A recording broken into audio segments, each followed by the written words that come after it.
Deep Dive Film School makes no claim of ownership of the film footage used in this episode. The film footage is owned entirely by the copyright holders. Also, we're going to spoil the hell out of this movie, so this is your warning. Welcome to Deep Dive Film School! Oh, this week we're going to continue our stand-up film festival with our second installment, the Martin Scorsese film from 1982, King of Comedy. Hey, Jerry! Jerry!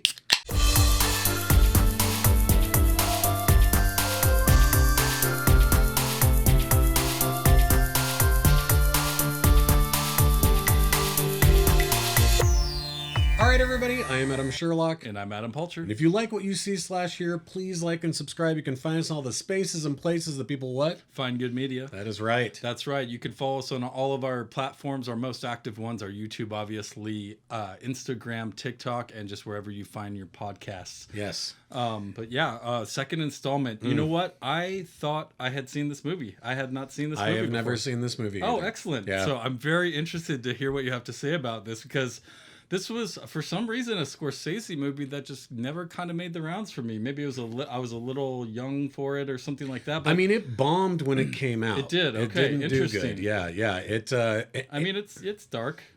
Well, I mean, if But you so's Taxi Driver, and that one is renowned. but right? this is like listed as a comedy.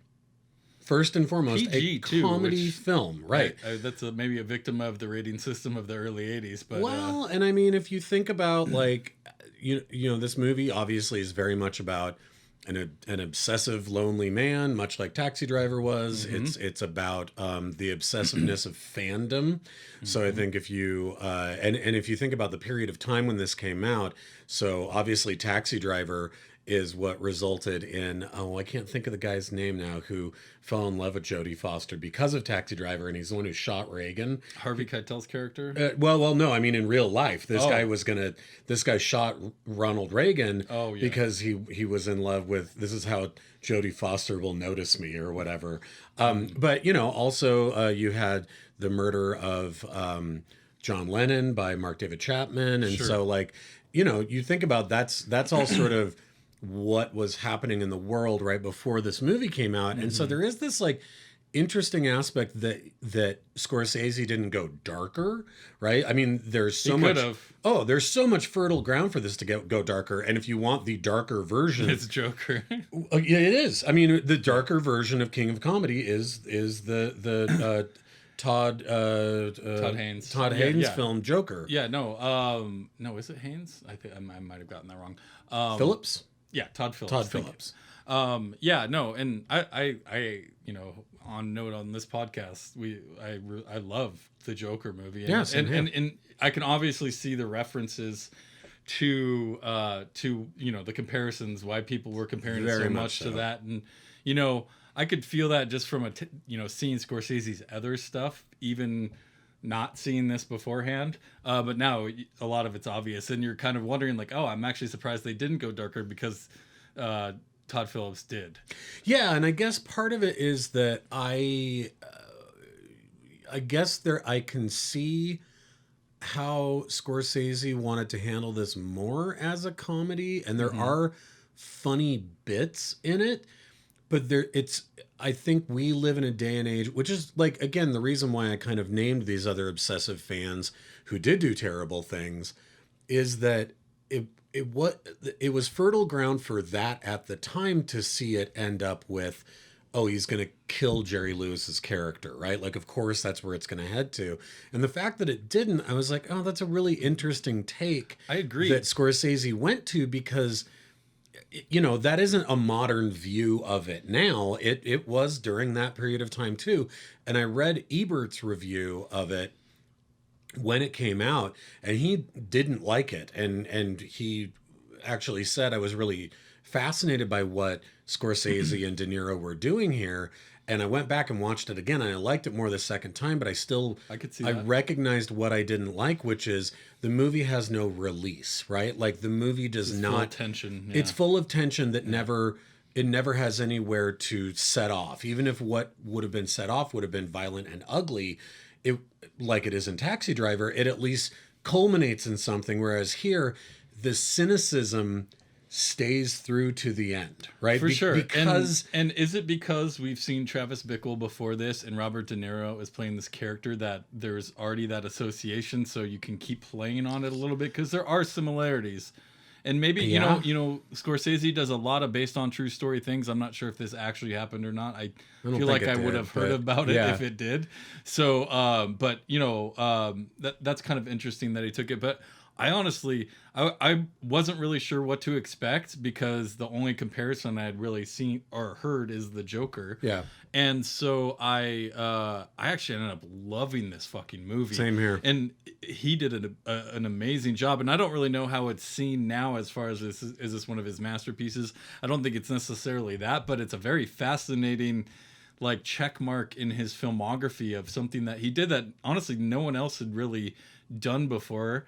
You know, especially in film. I mean, maybe Obsession, obviously it's about obsession, but you know, like what the Fan with Wesley Snipes was like came out like 10 years after this or something, you know, like, so no one had really done like a version, especially like this, where I love his editing here. That's the biggest thing that stood out. Oh yeah. And there's some great shots, of course, and the performances we can talk about.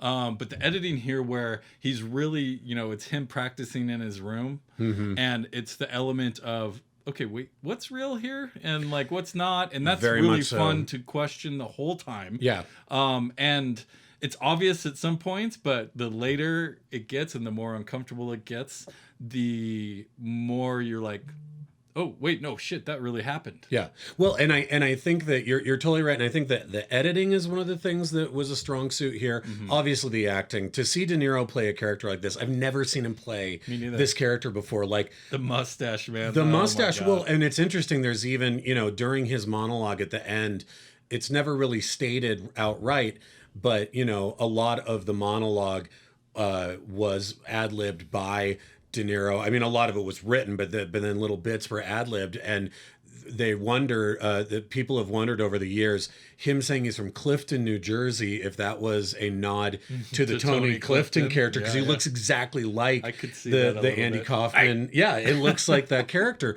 But I think we've never seen De Niro play a character quite like this. Like if and maybe that's part of it, is that when he does play a character that is kind of like, hey, that's a very volatile character who is getting ready to kill somebody.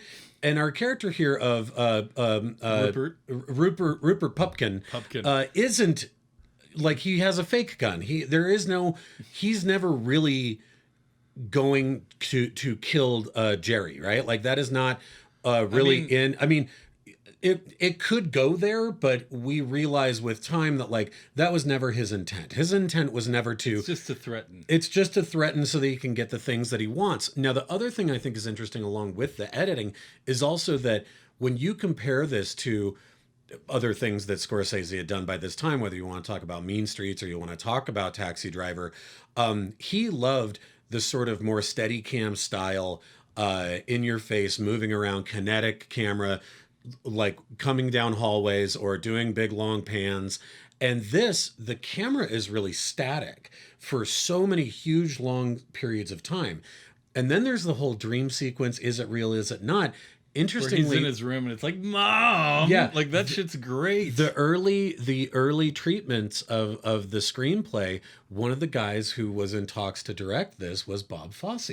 Oh, and we're going to be doing Bob Fosse film in a couple of weeks here. Yeah, that's right. But I thought of the same very spooky, almost ghostly like fantasy elements of all that jazz. Reminded me of the dream sequence stuff here, where it's just like, for sure. You know that it's heightened, you know that it's this, like, they don't need to fog up the lens, but it just feels off, right? And that's what all of these sort of dream sequency things where he thinks he's on the talk show or he's on television. I love that they actually filmed those later scenes as his fantasy world starts to get bigger and bigger and bigger, where his old high school principal marries him and his not girlfriend that he Rita. likes on television, right? Like the whole surprise wedding thing, they filmed all of that on VHS. Wow. And so it has that grainy, spooky look to it, that sort of ghostly VHS look. I thought the way he played with mediums here was really fun, especially when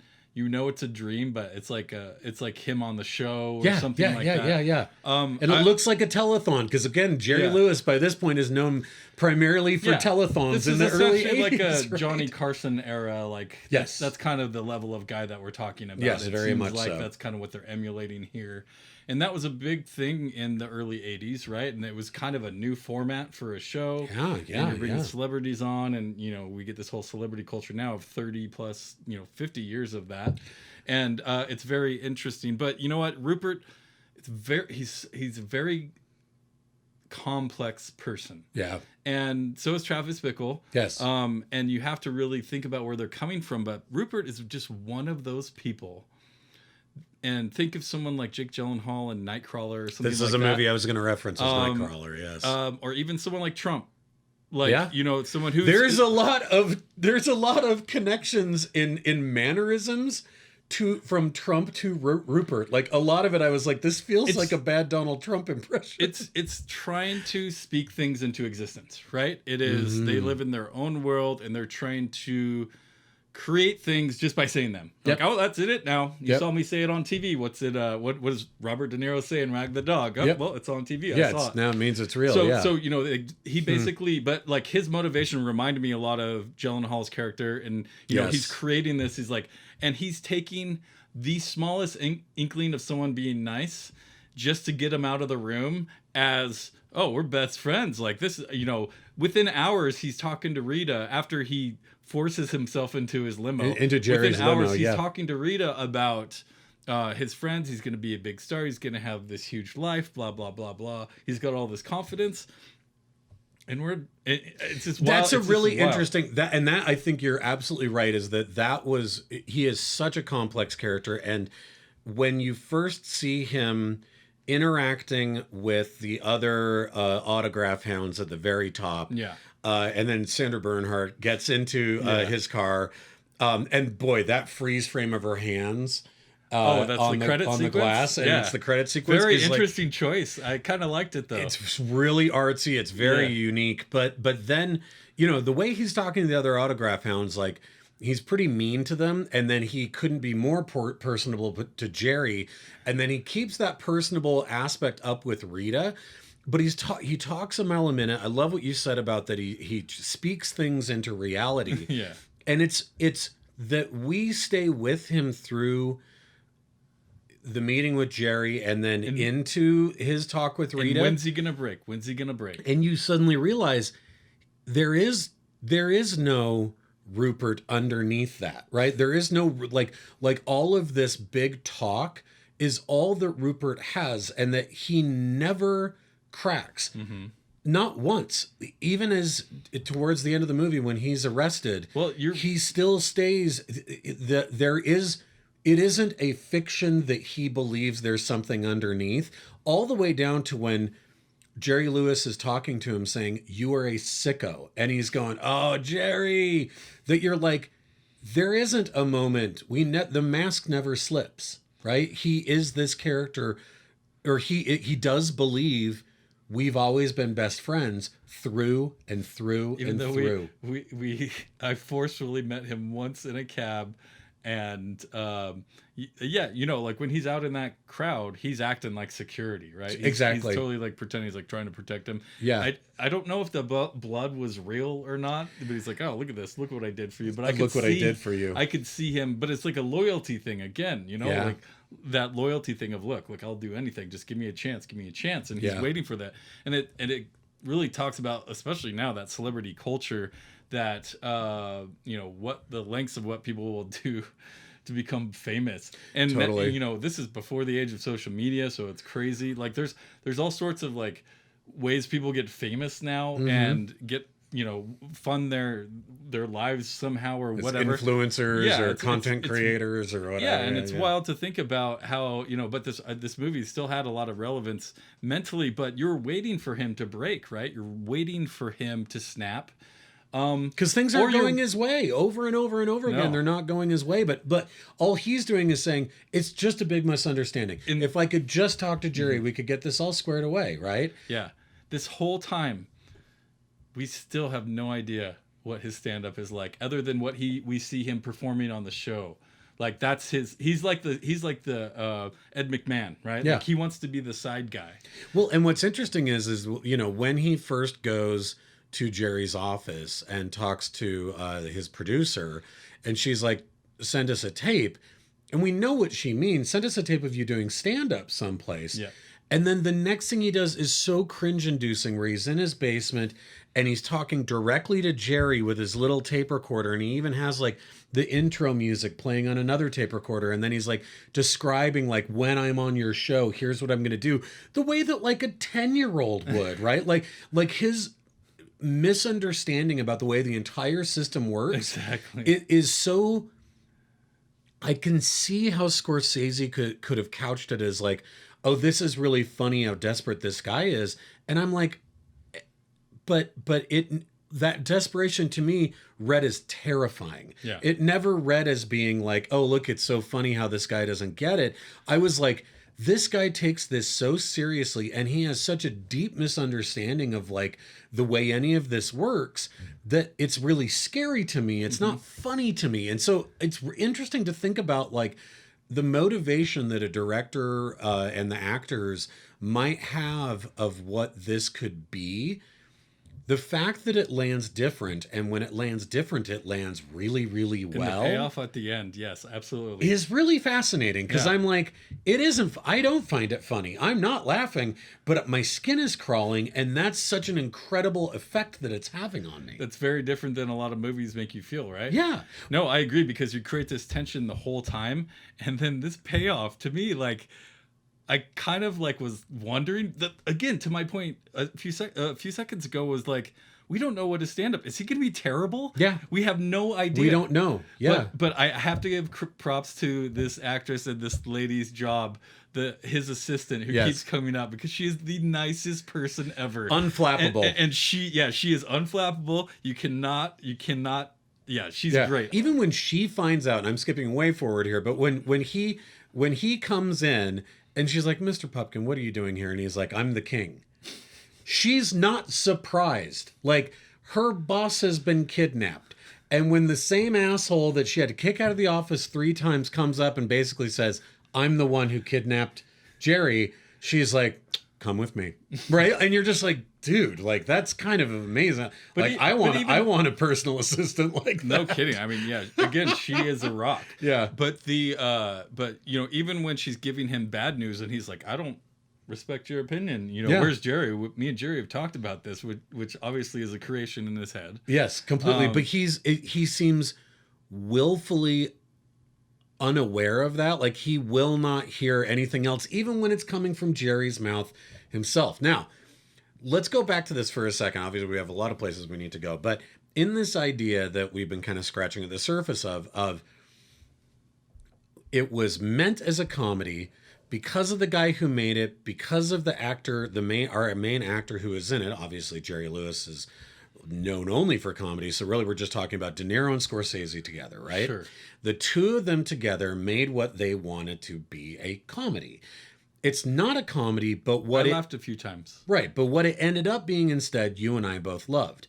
The movie that this reminded me the most of, as bizarre as this is, tried the same thing, had the same result, yet people hated it. And that is Jim Carrey's Cable Guy. Oh, another movie about obsession, about a character constantly going past someone's boundaries into really spooky territory. And it did the same thing where it was ahead of its time with it was ahead of its time, and people didn't like it because they didn't think it was a comedy. It made them feel uncomfortable. But because it was mainly a comedic actor, and Ben Stiller directed, so again, a comedic director, they weren't able to take that skin crawly feeling and go, "Oh, I like what this is doing." But when he's standing there fumbling the fucking cue cards for the hostage, I'm fucking dying. That was a really good one. Yes. Back to your point at the beginning, he's really not a threat. He's playing with a plastic gun or whatever. Jerry Lewis doesn't know that. No, of course he's not. Totally held hostage. But it's still, the tension is still there because of the way he talks to people, because of his confidence, because of how he because of just kind of his aura, right? Like he feels kind of threatening, like he could go off. Yeah. And again, he's speaking things into existence, so you don't feel comfortable around him. Yeah. And I don't know, there's great back and forth. I really think like Jerry Lewis is actually the star of this thing. He's incredible because here. like we all know Jerry Lewis, and maybe the younger generation doesn't, but look him up. He was famous as hell. Oh yeah, through the 50s to the through the 70s, to the 80s. I mean, yeah. I mean, this movie came out in the 80s, so yeah, 50s to 70s. He had 3 decades of being this massive comic. Well, the reason why they kept, I mean, the original character's first name wasn't Jerry, but Scorsese knew, we don't have to pay extras. We can just have Jerry Lewis walk down the street. And with the exception of the woman who tells him she hopes he gets cancer, everyone else who interacts with him on the street are real. That's one of my favorite parts of the whole movie was watching him walk around. And that makes it even better to know that was just like those construction workers, Jerry! Yeah. Like that was all real. Those are not extras. That's amazing. Yeah. I did not realize that. Well, and this movie again is such a great early New York film. Just like Taxi Driver, that really is kind of like... It's like the kind of grungy 70s it's New before York City. They came in and cleaned it all Sex up. and There's like... everywhere. Yeah, it's like, you see that New York where you're just like, oh my God, man. Like, and the fact that Jerry's ever walking around without a bodyguard, I'm like, don't do any of that. You got Sandra Bernhard behind you like a total creep. Now, let's talk about her for a second here. I do want to stick on Jerry for just a second because he easily could have... kind of gone full Jerry, and like how we think Robin Williams goes full bore, whatever.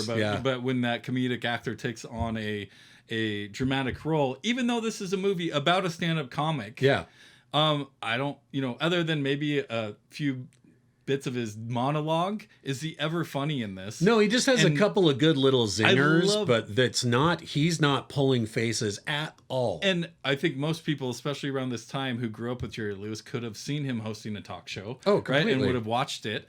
And the fact that it kind of just gets broken down here, and he is not funny at all, and not that we need or want him to be, but like, that's kind of brave of him to do. I don't know how many comedic actors had done that by 1982. It really kind of moved into that and not been, it's that typecasting that we talk about where you just like think it's gonna be Nutty Professor, and it's like, oh, this is like a serious role. Well, and I think you're totally right. And what's interesting is I read that after they were in development and Scorsese was trying to land Jerry Lewis because he really wanted him to play this character, and he had total confidence. I mean, they're based upon nothing, like you're saying. It's the Rat Pack, it's Nutty Professor. I mean, there's nothing there that points to him being able to do this, but Scorsese was confident. He was like, no, he's going to do a fantastic job. And De Niro sent Scorsese like a handwritten, like 2-page long letter begging him not to have Jerry Lewis do it. He's like, he will ruin the movie. And then when they were doing the movie, apparently there was a lot of tension because De Niro's a method actor, and Jerry Lewis had never worked with anyone like that before, and so he found it really annoying. Like, he didn't understand what was happening. And later, when he got even though the movie bombed, Jerry Lewis got all these accolades for his performance. Oh, good. And he was like, he kind of shrugged and was like, I was just playing myself. Like, I was playing the way that I am when I do deal with insane fans, when I do deal with producers. Like, I was just being the kind of regular asshole I always am. Like, I wasn't trying to act. Great. Good. And it was like, he did a fantastic job. And De Niro later said, like, I take it all back. Marty knew exactly what he was doing, of course.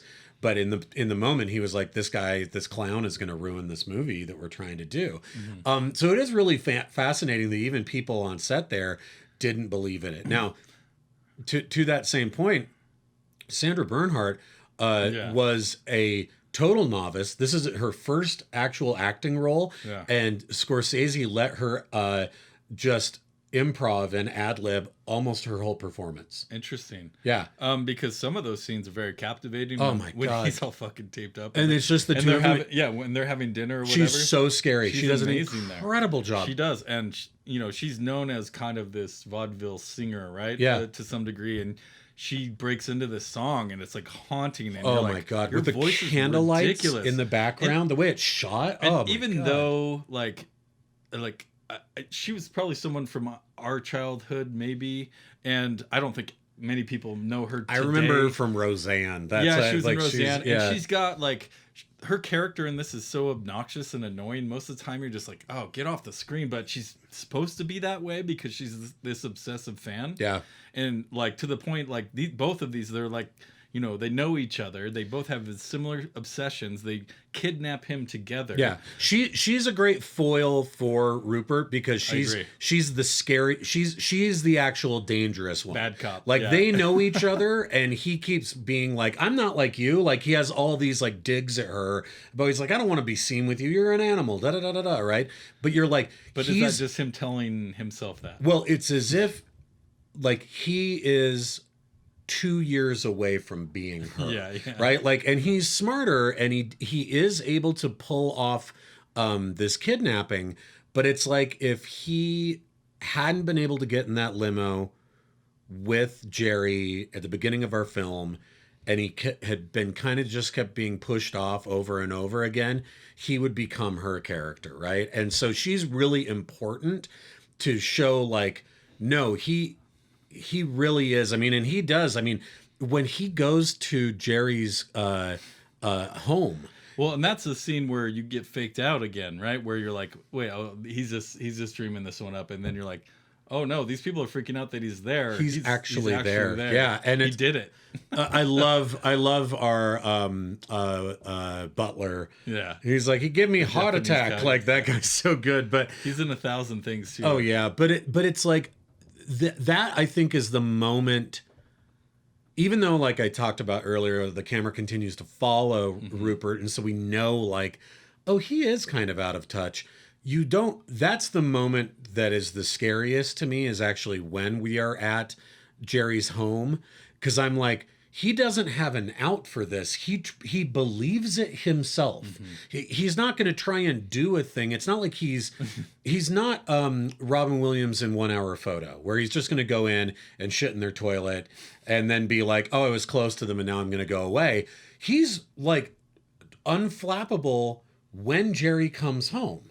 He's like, it's me. Yeah. Like your secretary didn't give me any of your notes. Like, yeah, we're best friends. Like, that's when I truly was like, oh shit, he doesn't have a plan. Just like they don't show us the moments of him doing stand-up, they don't show us the moments of him tracking this dude down, right? And figuring out all this stuff around that's him. Interesting. So, you know, you kind of, it's kind of left to your imagination, but let's get to this ending. Yeah. You know, he basically it threatens Jerry's life. You got to give me 5 minutes of airtime.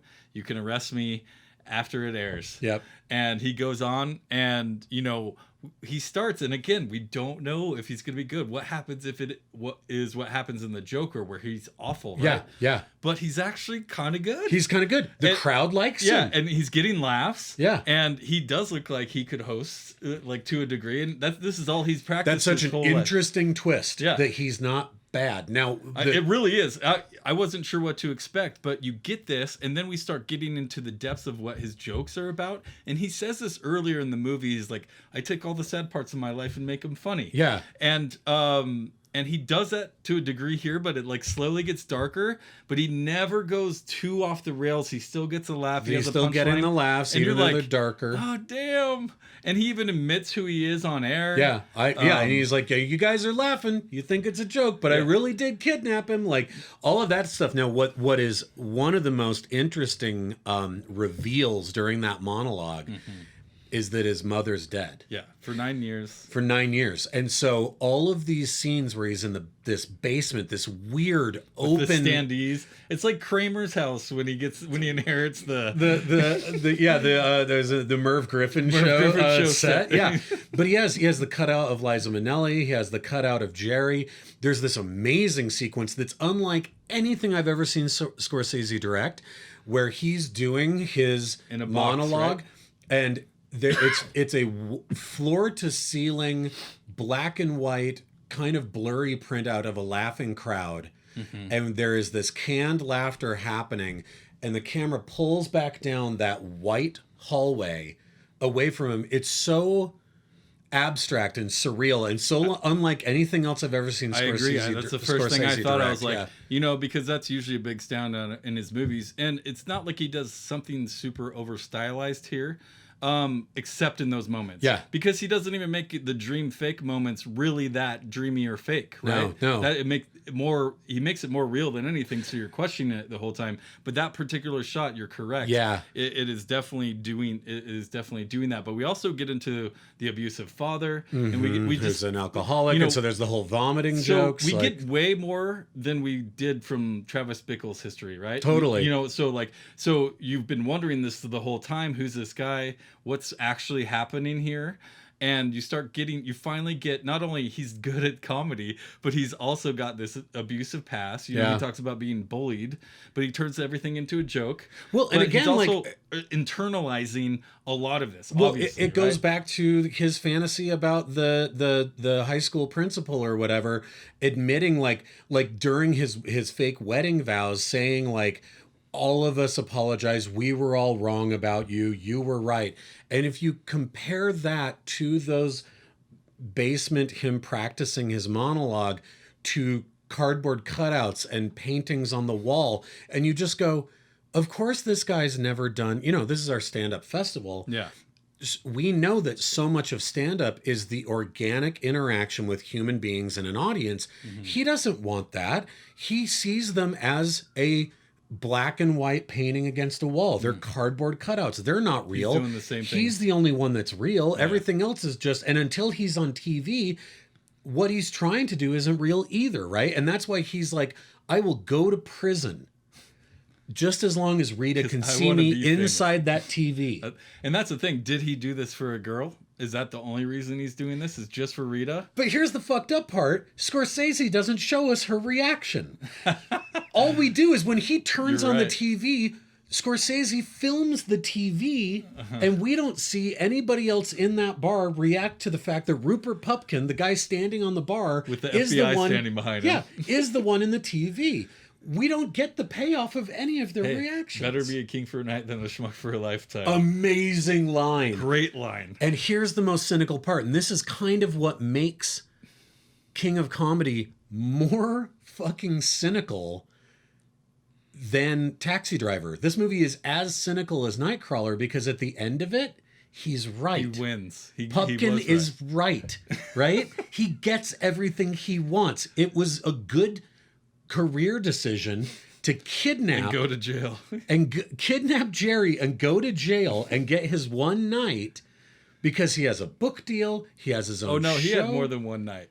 That's what I'm saying. It turned into the all one. The rest oh, of, you mean I thought his one night to go jail. to go to jail, like to go to jail after his one night on TV. Yes, and that all of it works to plan for Jerry, and that the only moment I take it back. There is one moment that the mask slips, and it's as we do that final push in on him, as we see him hosting his own show, where we go, is all of this still a dream? Yep. I mean, you kind of have to, right? You have to So wonder good. Because he very likely could have just been arrested and no one ever heard of him again. Yeah. And this is just something he's dreaming up in prison. And I was going like, as we were pushing in on him and he's smiling, and we start to see that, and De Niro does such an amazing job of this. The smile doesn't go up to his eyes, right? And he's doing this, and I was like, don't do it, Marty. A lesser director would cut away to him just in his cell. Don't do it. And he doesn't. He cuts to black. No, it's up to you. Because I was waiting. It's up to you. Weren't you kind of, for it to suddenly, the last shot is it's him in his cell imagining all of this? No,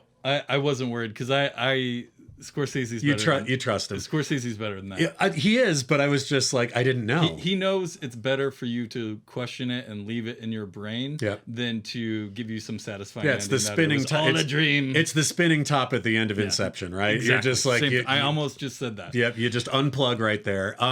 Brilliant. Reminded me of stuff like Network. Reminded me of stuff like Nightcrawler. We talked about 1 Hour Photo. So many of these movies about these loners, and they're made up. It's interesting. I work with kids, and last year, one of the instructors that I work with said, "Oh, we have a kid in one of my classes, and they keep going up and hugging other kids, but they don't know them that well." And I was like, oh, they're trying to find a cheat code to intimacy. They're jumping all the way to the end of hugging a person they don't know that well, right? And so like you need to tell them funny.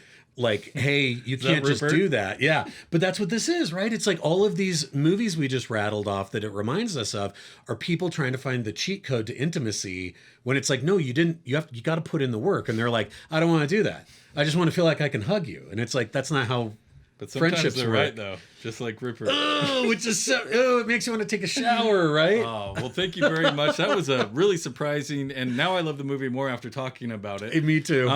It was a surprising great movie for our stand-up film festival here. Please like and subscribe if you like what you see /here. Follow us on all our platforms, Instagram, YouTube, wherever you find your podcast, TikTok, all the things. And join us on this journey, and we hope to see you again.